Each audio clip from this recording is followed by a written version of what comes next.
toutes et à tous, bonjour et bienvenue sur Coaching TV et Africa Stratégie pour notre coup d'œil dans les parutions des quotidiens africains cette semaine. Débutons notre aventure avec la politique béninoise. Préparatif de l'installation de la 9e législature, les démocrates en conclave pour mieux affronter la mouvance placade à sa une. L'événement précis, ouvert le mercredi 1er février et achevé le vendredi 3 février, ce conclave s'est tenu à Pointe-Tomé en présence de plusieurs militants et de tous les 28 députés élus sur la liste du parti. Boni Yayi, président d'honneur du parti prenant part à la rencontre, a félicité les élus et les a invités à la bonne conduite. L'investigateur renchérit et fait constater que le président Boni Yayi était particulièrement invité pour animer le module inaugural du séminaire. Tout en félicitant les responsables du parti pour l'initiative, il a dans son riche exhortation appelé au pardon, à la paix, à la tolérance et à l'amour au sein des militants sympathisants du parti Les Démocrates. Non loin de la politique, on parle de l'indice de perception de la corruption.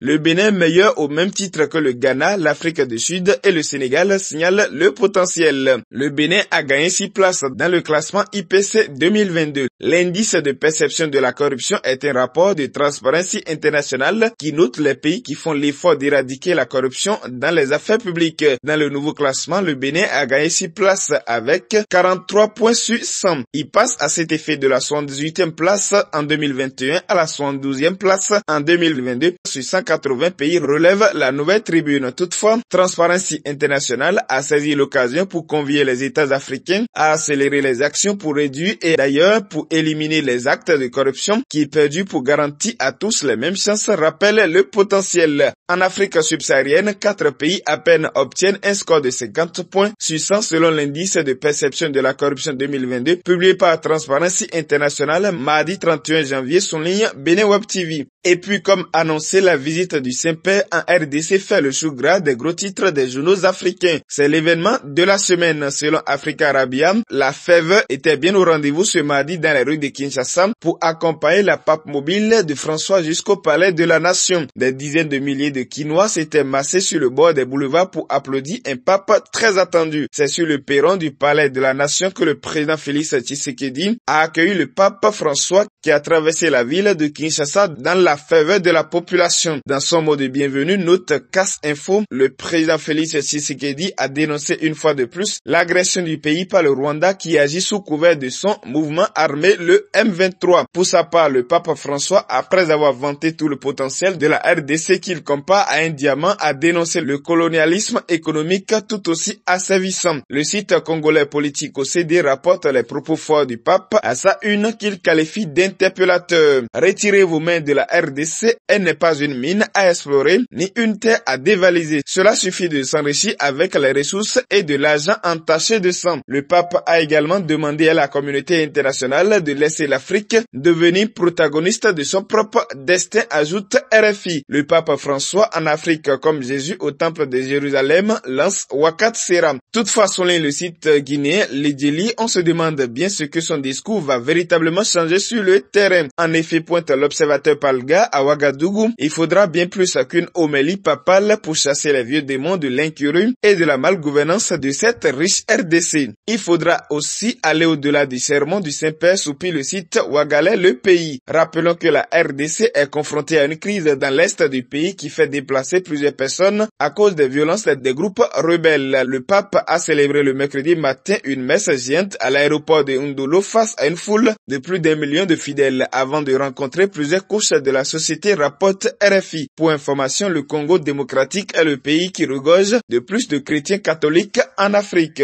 Après 4 jours de visite, le pape François s'est envolé pour le Soudan du Sud où il fera le même exercice. En Côte d'Ivoire, la presse parle plus politique que de la visite du pape en Afrique. Pascal Affi-N'Guessan annonce une alliance du FPI avec le RSDP à en croire Jeune Afrique. Une alliance pour dépasser nos antagonismes du passé et nous engager à œuvrer conjointement dans le respect de nos différences et de l'autonomie de chaque parti, a dit le président du FPI. Le site APA News y voit une alliance à visée électorale. La décision vise stratégiquement les élections municipales du mois d'octobre, renchérit RFI. Mais aussi, a-t-il annoncé, à constituer un tremplin pour la victoire commune en 2025, date du prochain scrutin présidentiel. Pour le journal burkinabé Le Pays, l'annonce du président du FPI de Sako Kine avec le RHDP pourrait d'ailleurs être suivie d'autres plus surprenantes encore, comme celle à ne pas écarter de l'ancienne première dame Simone Gbagbo et de l'ex-tribun du FPI Charles Blé Goudé pour le malheur de l'opposition. Toujours en terre ivoirienne, les présidents Alassane Ouattara, Laurent Gbagbo et Henri Konan Bédié sont annoncés le mercredi 8 février 2023 à Yamoussoukro à la cérémonie de remise du prix Félix Houphouët-Boigny UNESCO pour la recherche de la paix, en croit l'Infodrome. Outre le récipiendaire Madame Angela Merkel, ancienne chancelière d'Allemagne, d'autres personnalités ont également confirmé leur présence. Il s'agit notamment des présidents du Ghana, de la Guinée-Bissau et du Libéria. Peut-on lire dans le communiqué du Conseil des ministres renseigne Connexion ivoirienne. La paix prend racine un peu plus chaque jour dans le pays de Houphouët-Boigny. Ailleurs et précisément en Guinée équatoriale, pour la première fois à Malabo, c'est une femme que le président Teodoro Obiang Nguema a confié les rênes du gouvernement, fait savoir RFI. Elle a nom Manuela Boka Boté. C'est une preuve supplémentaire de l'engagement en faveur de l'égalité des genres dans le pays, s'est félicité le président. Manuela Roca Boté remplace l'ancien premier ministre Francisco Pascual Obama qui occupait ce poste